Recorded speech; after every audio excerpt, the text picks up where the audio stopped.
Money in the Bank is a little under 40 days away, and we have a few of the Money in the Bank participants available right now, and we'll talk about that in a little bit.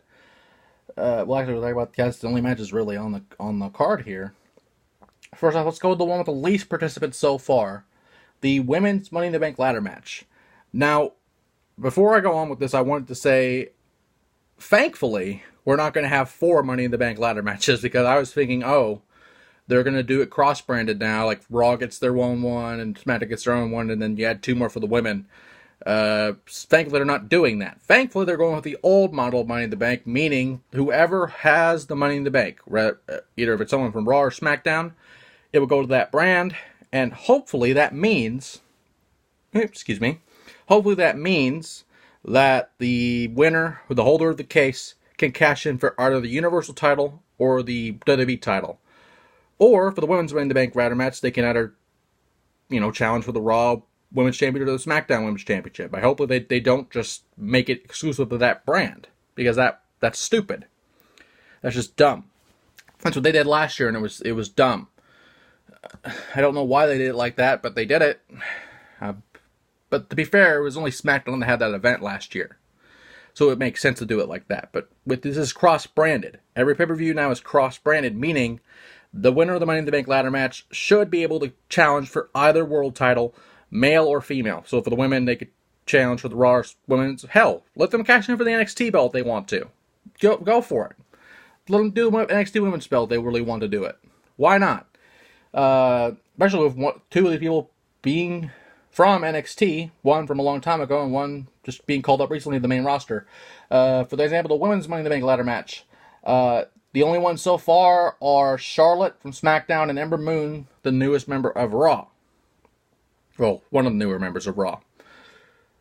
Ember won in the triple threat match against Sasha Banks and Ruby Riott, and Charlotte beat Peyton Royce last night on SmackDown. Now, for those who have never seen a Money in the Bank ladder match before, basically there will be a case above the ring. It looks like, 1, 2, 3, 4, 5, 6, 8 of them. 8 of them in this match. About 8, yep. So 8 people will be in this. 4 from Raw, 4 from SmackDown. Anything goes. The only way to win is to climb the ladder, retrieve the briefcase. And this is an unofficial rule, I would assume. Come down with the case. Having possession of the case. You just can't just fall on the ground and just drop it. You can't win that. I would assume you have to regain possession of the case to win at that point. But, you never know. They might not do that, but I feel that should be a rule. That should happen. Probably won't, but you never know.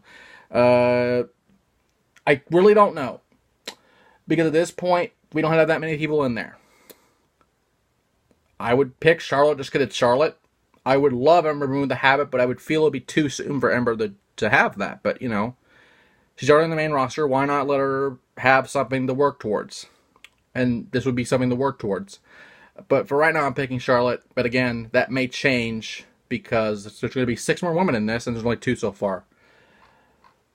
For the Men's Money in the Bank ladder match, we have from Raw, Braun Strowman and Finn Balor. And for SmackDown, The Miz and Rusev. Rusev being the surprise here, believe it or not, because Rusev defeated Daniel Bryan to be in this match, which would have been, ideally would have been a Bryan Miz thing, but you got to give Rusev something to work with. Miz defeated. It was a triple threat. No, it's triple threat against somebody. I don't know. Or no, excuse me. It was against shit. It wasn't against shit, but it was against I don't know who it was against. I really don't. But Miz beat somebody. Finn Balor won triple threat against Roman Reigns. And not Elias. It was somebody else. I don't remember. My memory's not the best today.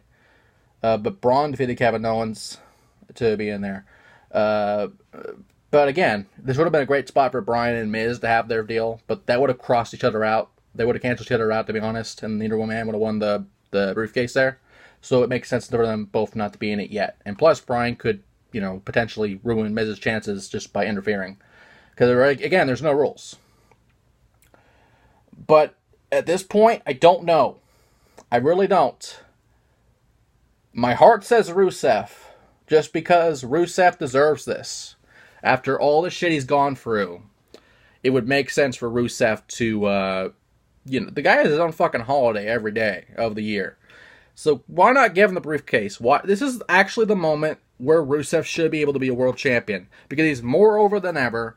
People are actually chanting Rusev Day more than anything. More than CM Punk. More than just whatever the fuck they want to chant. If they're not happy with something, they chant Rusev Day. If they're happy with something, they're chanting Rusev Day. If Rusev is in the match, they are chanting Rusev Day.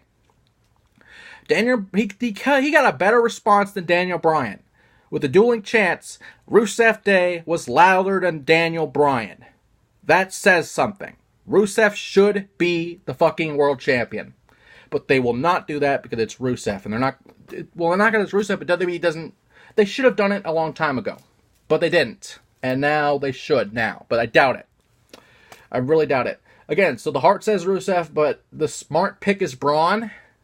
Because, honestly, this is the first time I believe Braun's ever been in a ladder match. I may be mistaken on that, but that automatically makes him the favorite, because who's going to stop him climbing a ladder? I doubt, maybe Rusev, but that's about it out of this field. Convincingly, and I mean convincingly, not just anyone can stop him off of the thing. Who do you honestly believe can convincingly stop Braun from climbing a fucking ladder? Besides Rusev, I don't think anyone in this. Not Miz, not Balor. Maybe Rusev. But, again, I would pick Rusev or Braun. Just because they need something. Like Ember Moon, they need something to chase for. They need something. They need to be a credible main eventer. And this would help them in that cause. And with that, Money in the Bank is about 39 days away. A little over. With some change. So hopefully we'll have more people, because with the male Money in the Bank we only need 4 more, and with the women we need 6 more. So it's going to be interesting. Money in the Bank matches is hard to predict just because there's a lot of variables involved, but we'll see what happens from here.